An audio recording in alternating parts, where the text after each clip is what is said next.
ঢালিউড তারকা সিয়াম আহমেদ অভিনয় করবেন তার নতুন ছবি রাক্ষসে। ছবিটির নায়িকা কে হবেন তা নিয়ে বেশ কিছুদিন ধরেই চলছিল জোর আলোচনায় প্রার্থনা ফারদিন দিঘি, সাবিনা নূরের নাম আসলেও চূড়ান্ত হয়নি কারো নাম। অবশেষে প্রযোজনা প্রতিষ্ঠানের একটি ঘনিষ্ঠ সূত্র জানায় ছবিটির নায়িকা হচ্ছেন কলকাতার অভিনেত্রী ইদিকা পাল, আর ইদিকা পালের নায়ক হচ্ছেন সিয়াম আহমেদ। জানা গেছে ইদিকার সঙ্গে চলতি সপ্তাহে চুক্তিপত্রে স্বাক্ষর হবে। সবকিছু ঠিকঠাক থাকলে এটি হবে সিয়াম ও ইদিকার প্রথম সিনেমা। তবে এর আগেও এই জুটিকে ঘিরে আলোচনা হয়েছিল। 2024 সালের ফেব্রুয়ারিতেও গুঞ্জন উঠেছিল সিকান্দার সিনেমায় অভিনয় করবেন এই দুজন, কিন্তু সেই গুঞ্জনই থেকে যায়। তবে এবার আর গুঞ্জন নয়, প্রায় নিশ্চিত এই দুজনের জুটি বাঁধা।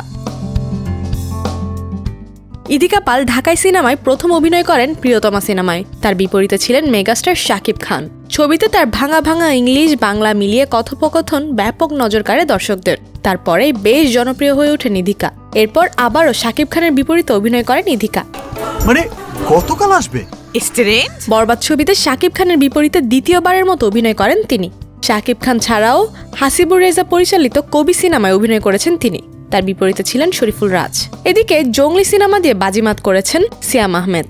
এতে তার বিপরীতে অভিনয় করেন শবনম বুবলি। পোড়ামন 2 দিয়ে বড় পর্দায় যাত্রা শুরু করেন সিয়াম। এরপর সিনেমায় ব্যাপক জনপ্রিয়তা অর্জন করেন এই অভিনেতা।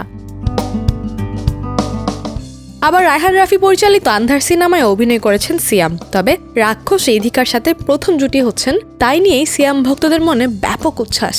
জানা গেছে চলতি মাসেই শুরু হবে রাক্ষস ছবি শুটিং। দেশের বাইরে শ্রীলঙ্কা ও মালয়েশিয়াতেও হবে কিছু অংশে দৃশ্য ধারণ। আন্তর্জাতিক লোকেশন ও আধুনিক অ্যাকশন ব্যবহারের পরিকল্পনা আছে সিনেমাটিতে। প্রযোজনা প্রতিষ্ঠান ও নির্মাতারা স্বপ্ন দেখছেন রাক্ষস হবে আসন্ন ঈদের অন্যতম জনপ্রিয় সিনেমা।